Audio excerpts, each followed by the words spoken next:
Dans ce bâtiment chargé d'histoire, au détour d'une porte ou d'un escalier, des LED rouges s'étirent.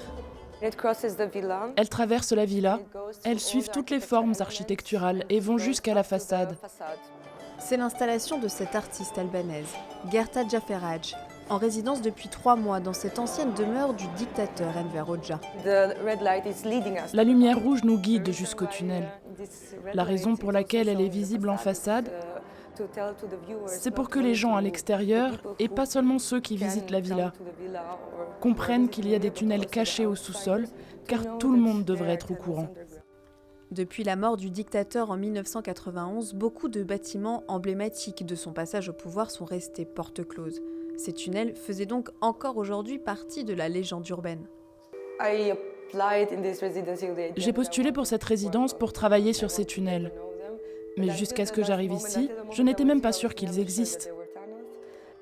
Et depuis, j'ai rencontré de nombreuses personnes, j'ai consulté des archives, j'ai lu des livres.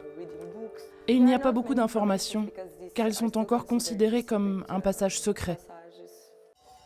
Via la fondation française Art Explora, des artistes albanais et internationaux sont invités en résidence dans une des ailes de cette demeure de 3000 mètres carrés. Pour cette première session, une photographe française a été sélectionnée. Là, j'ai un peu détourné l'objet, qui est en fait un élément de costume traditionnel qu'on met normalement ici, en fait.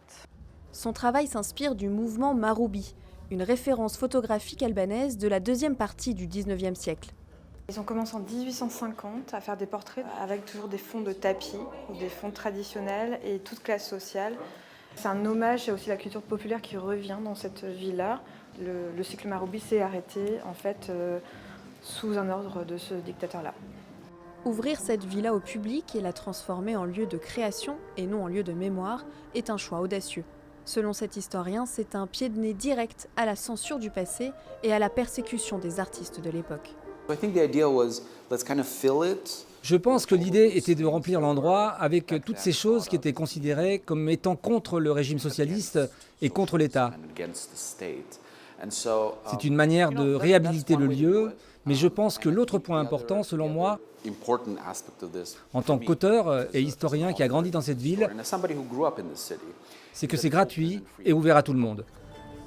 Un projet qui fait écho à la politique plus générale de l'Albanie actuelle, faire table rase de sa période sombre et remettre des couleurs partout dans le pays.